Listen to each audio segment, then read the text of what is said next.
Well, hello and welcome back to another Simply Gregster EV review. Today we have a 2023 Polestar 2. This has this is the 300 kilowatt, about 400 horsepower dual motor long range version. I decided to do a Polestar because our used Hertz Tesla Model 3 video did so well, so I figured it was time to do one with a Polestar. And to be honest, I didn't even know that they had this spec in their rental fleet, the dual motor 400 horsepower 300 kilowatt version. So we're going to do what we did in that video, go over the car, go over a couple details of the car, the condition of the car. I don't know where they pulled this out from, but it took about an hour to get. They had to bring it in from somewhere else when I requested a Polestar, and I did not expect to get such a new car. This car has about, I think, 20,000 kilometers on it, and I also didn't know that they had the dual motors in their fleet. So we're gonna, like I said, we'll go over it, much what we did before in the previous video. So let's get started.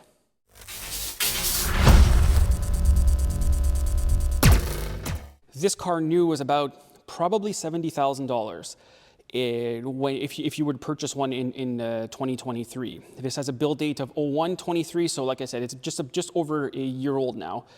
I've been driving it for the last few days. They're okay cars to drive. I'm not particularly a huge fan of Polestars. This is the third time I've rented one, and I just don't love the car. I like them, but I just don't love them. So let's have a look over, and we'll see what's what, if this would be a good car to purchase on the used market if it was coming up. This car does have the Pilot Pack, so it has the driving assist and the radar-guided cruise control and the steering on it as well. It works okay. It's a bit choppy. So let's just go over the body here. That wheel looks okay. The paint on this car, I'm not too sure what color it is. It's like an off silver or like an off white. So we are 300 kilowatts, 78 kilowatt hour battery. This is a NCM chemistry pouch style cells. Again, this wheel looks good. The body looks good here. Everything looks good here. This appears to be extremely high quality paintwork on this car. That's one thing I do like about the Polestars. The paintwork is very high quality. Nothing going on here. Sorry, we just washed it. Yeah, nothing here.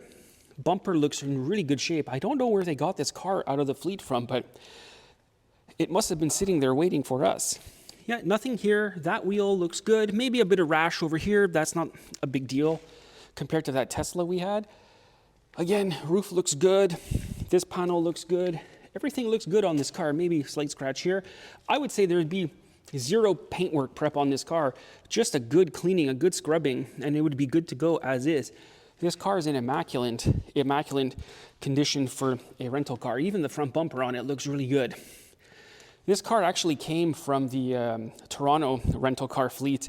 That's why it's that's why it's on Ontario plates. But no. Everything on the exterior looks really good on this car. Really nice and clean, really straight. Let's have a look at the inside. So here's the inside. As you see in the background, there's a early 996 Euro spec car for an alternator, actually, I'm doing on it. But this is the inside. Door panels are absolutely lovely. These are very high quality door panels. Very nice dash on it as well. I've always found the interior is a bit cramped in these cars, specifically this water bottle, the cup holders. We'll go over that shortly. I don't like how the seats are cheap. Like I said, this was a $70,000 car, and these are pretty lousy cloth seats, like out of an early 2000s Kia. Yeah, I don't like these seats. I don't like this quality of cloth. I do like cloth interiors, but that's very low quality. This interior, as I said, is very nice. All clean over here. Again, in the back, very clean. Not a lot of leg room compared to a Model 3. Not a lot of leg room at all. So, yeah, this one's very clean inside. Not a lot of cleaning to do in here. This is what I do like about this car. It is a liftgate, hatchback, call it whatever you want. There's a ton of space back here. Even more space on the bottom. I rented one of these in the UK, and I had my road bike with me, and the case fit inside with luggage as well once you put the seats down. There's a ton of room in this car. That's what I do like.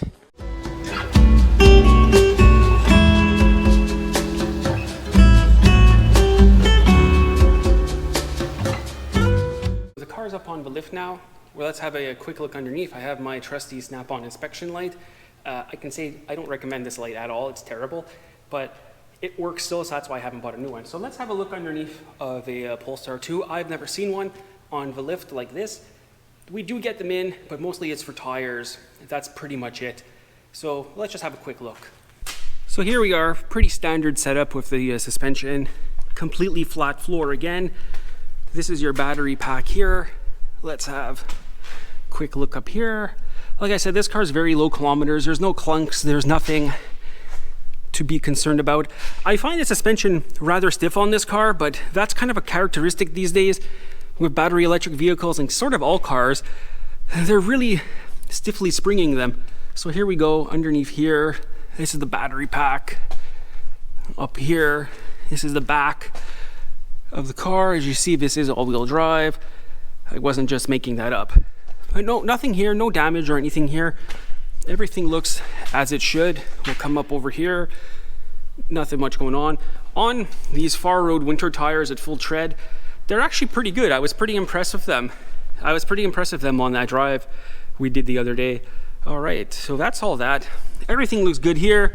Nothing to spend too much time on. No damage on the under trays. Bottom of the bumper looks all nice. No, this car has been not beat and thrashed.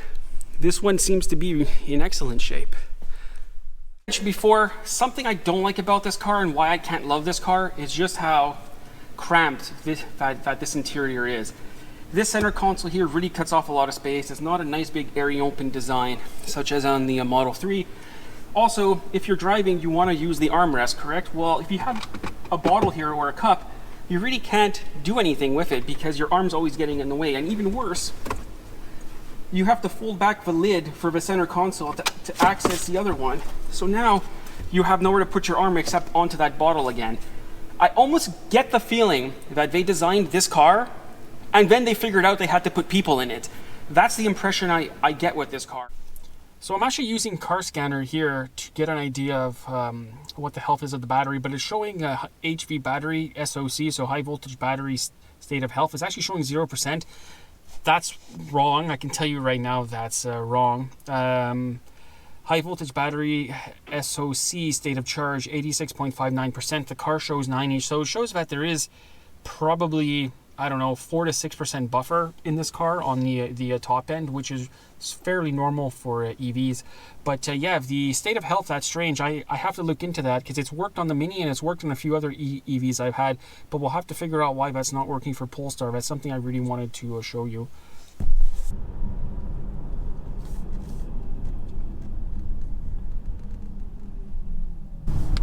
Like, don't get me wrong, this car is plenty quick. Like I said, power output, in terms of power output, about 400 horsepower, 300 kilowatts, 78 kilowatt hour battery.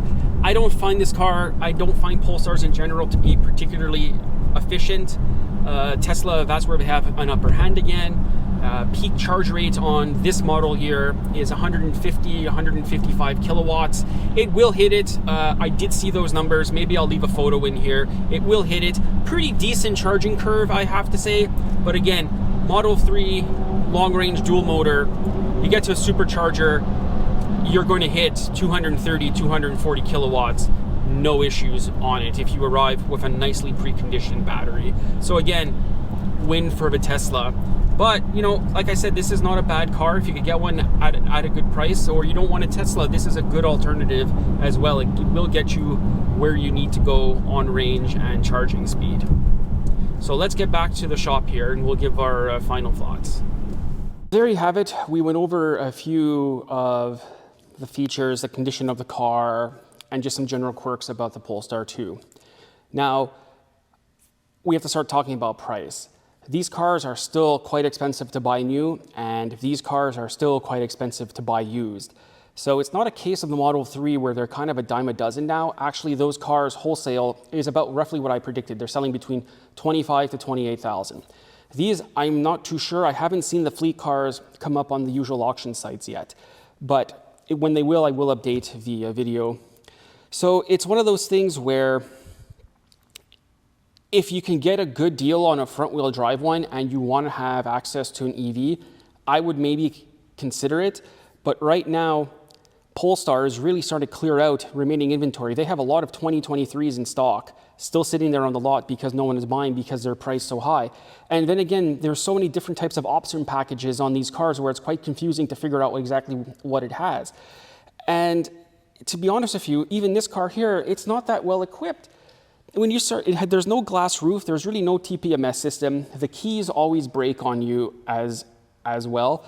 And when you start looking, when you spec out this car new online, yes, the updated one does have some features, but it's almost $10,000 more than a base Model 3 Long Range, which is a much better car in my opinion. It comes better, it has better equipment standard, it drives better, the interior is nicer, and now with the Highland update, as you've seen in my previous videos, I mean, that's probably the best car in the world right now. So I'm not too sure. I guess you would buy a Polestar if you really wanted to have a Polestar to be part of that Volvo group. But to me, I don't know. I just can't love these cars. I like driving them. I like the car. I like the technology, but I just don't love it. And at the end of the day, that's what buying a car is all about, is if you love it or not. So again, when these start coming up out of the fleet market, I would maybe take a closer look at getting a Model 3 in my opinion. There's nothing too horribly wrong with this car condition-wise. Again, I'm pretty sure you're going to have your choice of whatever you want on the ex-rental car fleet lot to buy. People will say don't buy an ex-rental car, but the majority of the used car market is ex-rental car and lease return, so you really can't avoid it. But again, just buyer beware. Hopefully you've learned something from this video, what to look for condition-wise, and you know what, maybe rent one and see if you like it before you spend $40,000, $45,000 buying one. So again, thank you for watching, and if you've made it this far, maybe think about clicking like and subscribe. We'll see you in the next video.